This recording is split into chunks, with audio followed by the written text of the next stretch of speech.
Hi everybody, Heather here with a few more leash work pointers. This will help you with some of the things that we covered in our first leash work video, so make sure and watch that one too.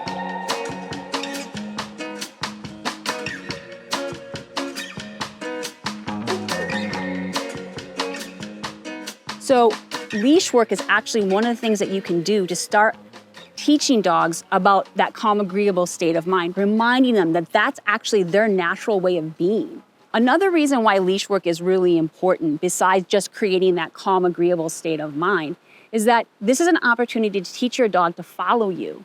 Why is that important?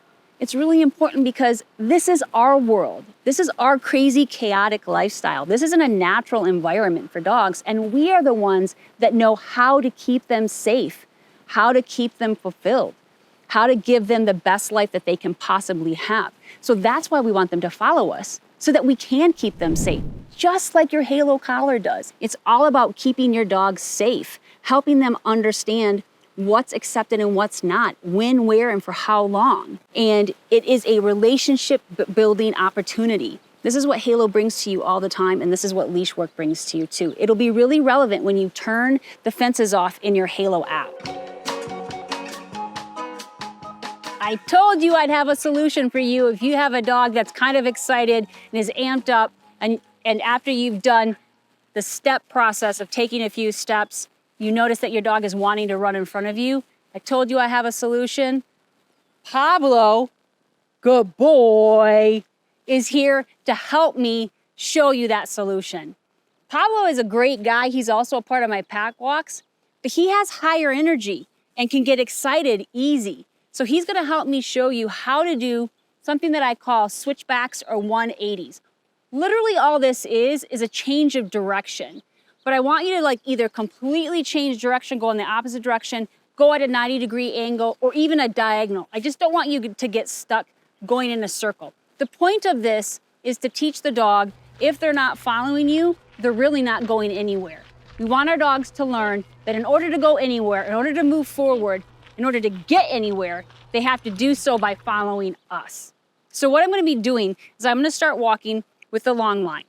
I have a long line with me because it allows Pablo to get a little bit further away from me. So I like to start this activity on a long line, let them get some of their yah-yahs out, get some of that energy out, get them more connected with me, and then I'll switch to the shorter 4 to 6 foot leash. So what you're gonna see me do is you're gonna see me start to walk. I'm gonna actually let Pablo get away from me. And as he gets away from me and is moving away from me, I'm going to turn and go in a 180, 90-degree, or a diagonal direction opposite of what he's going. And as I do so, I'm going to say, let's go. Let's go, Pablo. Come on, Pablo, good boy. Come on, buddy. So I'm gonna start coming towards you guys. I'm just gonna start walking. And I'm gonna let Pablo go beyond me. As he goes beyond me, I tuck my elbows in, turn, let's go. Good boy. And I move away. I let him know he's doing the right thing when he's following me. Now he's with me. Turn and go in the opposite direction. I'm purposely letting him get away from me, you guys. Let's go, tuck my elbows in, turn, good boy, Pablo. Now you guys, I'm just gonna continue to move. You're gonna see me moving around, moving with Pablo. See him packing up with me? I want Pablo to be in that follower state of mind. See how I stopped and he stopped with me? That's the key. You guys should continue to do this long line work until you get something like this.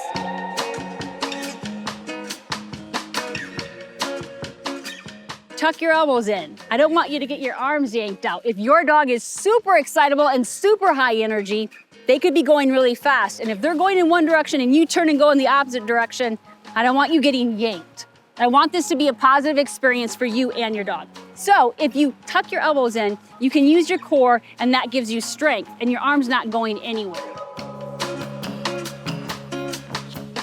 So once you have your dog following you a little bit more on the long line, it's time to switch to the shorter leash and continue to do this same activity with the shorter leash. and build upon what you just did with the long line. But take time with the long line. Build that relationship. Go out into a big field and just start walking around. And when your dog starts to go away from you, simply tuck your elbows and turn. Say, let's go as you turn. And when they start to follow you, you can encourage them with a good boy or good girl. So now that I have Pablo connected with me, I can take him off the long line and I've put him on a shorter 6-foot slip leash. I'm gonna start doing some more leash enrichment activities that I want you to try with your dog. When you're learning these activities, I want you to personalize them and make them your own. I want you to be having fun while you're working with your dog. If you're having fun, your dog's gonna feel that and they're gonna love what they're doing as well. So I'm just gonna start moving around. I'm gonna keep Pablo next to me and I'm gonna start doing here and come. And you'll be seeing me implement some of the things that we've already done with the long line. This is what I want you guys to do. I want you guys to start piecing all of these enrichment activities together and create your own fun leash work activity. All right, here we go. Ready, Pablo? Let's go.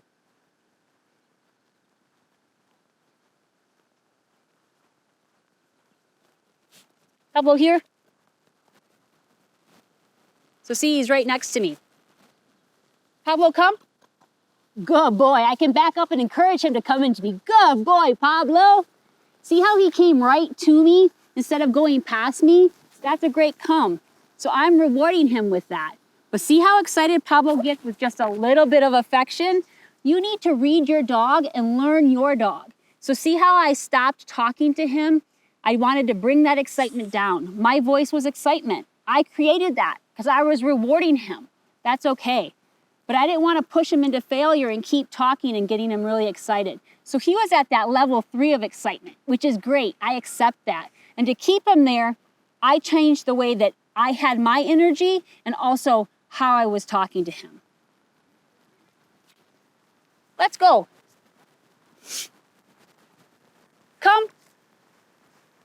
Good boy, Pablo. Let's go. Switchbacks. Here. Good job, buddy.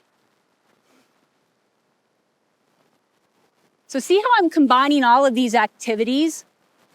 Practice this, practice this, practice this. You guys, you cannot do this enough. Even if you practice this and you get your dog doing it on a regular, consistent basis, guess what? Keep practicing. Why? Because it continues to build that relationship with your dog.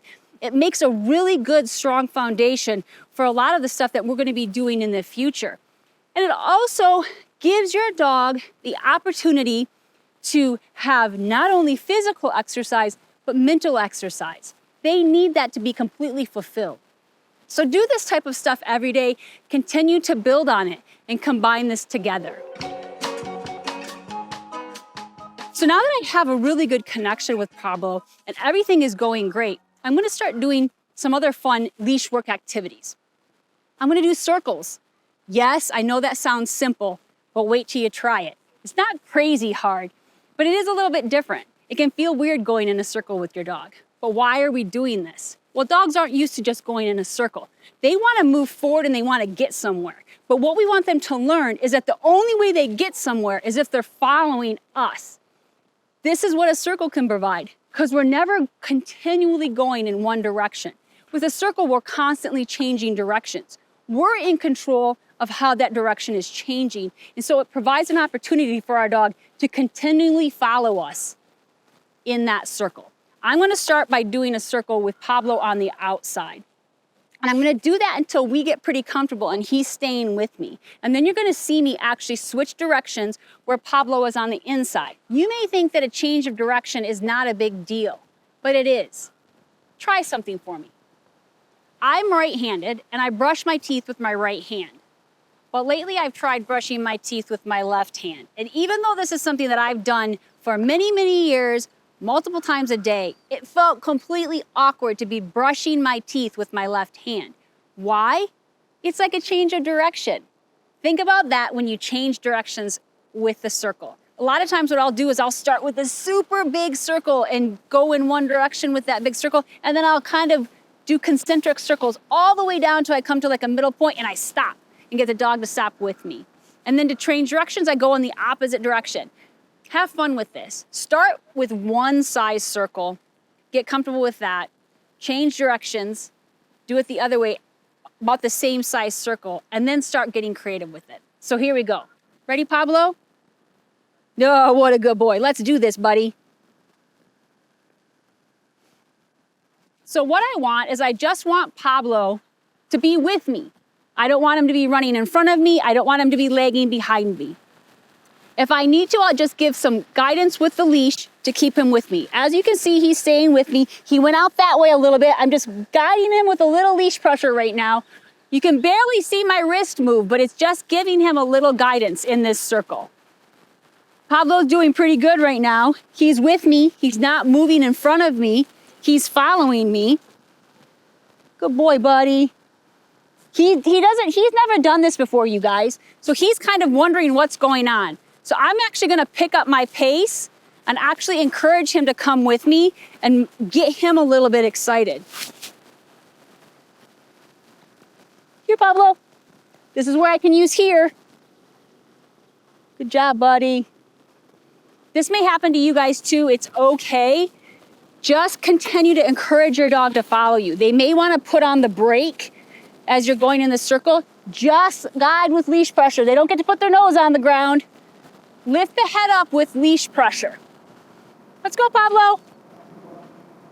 So I can encourage him also. This is where we can use our verbal cues. So I'm actually getting ready to switch directions with Pablo.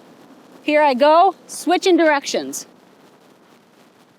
Still, I want him to be beside me and following me.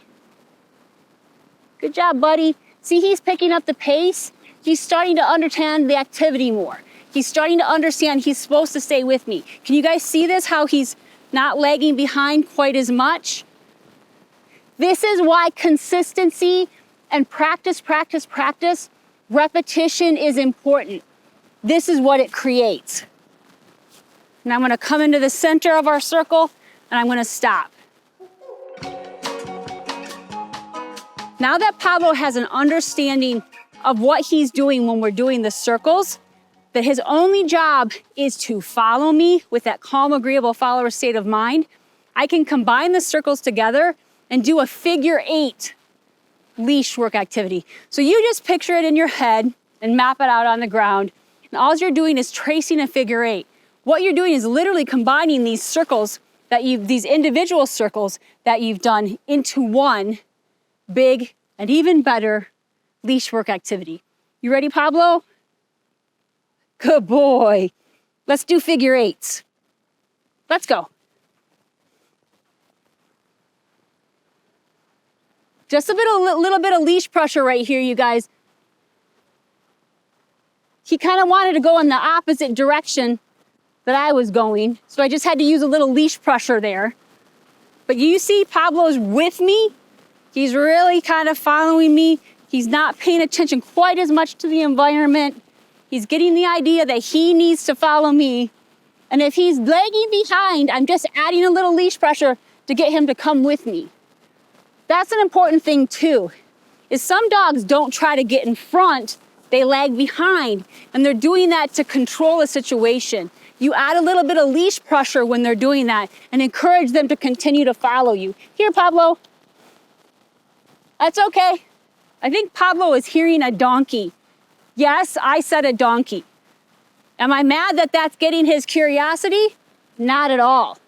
But I want him to stay connected with me. So I'm actually gonna stop here, little bit of leash pressure up to get his butt to hit the ground, and slow him down because he's paying attention to something else, not me. So I wanna connect with him.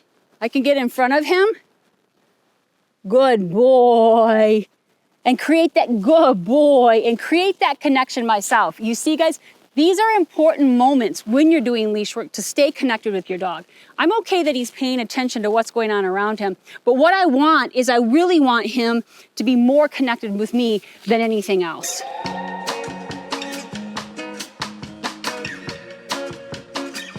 I am so excited to work with Halo because it is an original. It's one of a kind.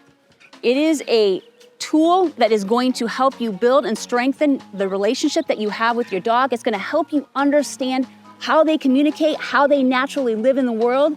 It's going to help you understand what they need to feel fulfilled, what they need to feel safe, what they need to feel loved. And Halo is a tool and an awesome product that brings all of this to you. Congratulations on a great session. You should be super proud of yourself. I know I'm proud of you. Remember, consistency is the key. Practice, practice, practice. That thing about practice makes perfect, it's really true with your dog. They need the repetitions for it to become their new behavioral habit. If there's any topics that you would like us to address in the future, please let us know.